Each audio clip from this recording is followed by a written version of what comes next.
السلام عليكم ورحمة الله وبركاته. الحمد لله والصلاة والسلام على أشرف رسول الله وعلى آله وأصحابه الفائزين بالله، أما بعد.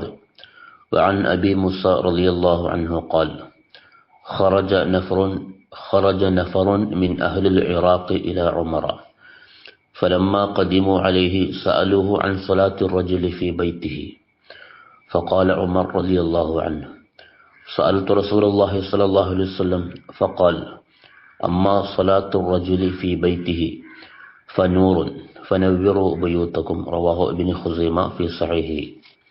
സഹാബി പ്രമുഖനായ അബൂ മൂസ റളിയല്ലാഹു അൻഹു നിവേദനം ചെയ്യുകയാണ്: ഖറജ നഫറു മിൻ അഹ്ലിൽ ഇറാഖി ഇലാ ഉമറ.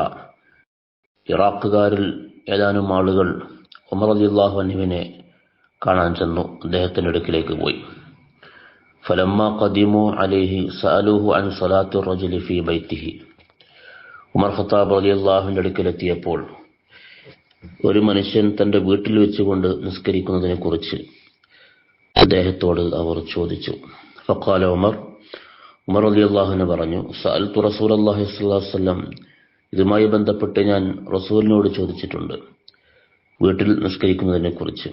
ഫഖാൽ, അപ്പോൾ നബി സല്ലല്ലാഹു അലൈഹി വസല്ലം തങ്ങൾ പറഞ്ഞത്: അമ്മാ സ്വലാത്തു റജുലി ഫീ ബൈത്തിഹി ഫനൂറുൻ ഫനവ്വിറൂ ബിയൂതക്കും. ഒരു മനുഷ്യൻ തന്റെ വീട്ടിൽ വെച്ചുകൊണ്ട് നിസ്കരിക്കുന്നത് ആ വീട്ടിൽ വെളിച്ചമുണ്ടാക്കും. ഫനവ്വിറൂ ബിയൂതക്കും, നിങ്ങളുടെ വീടുകളെ നിങ്ങൾ വെളിച്ചമുള്ളതാക്കുക, പ്രഭാപൂരിതമാക്കുക.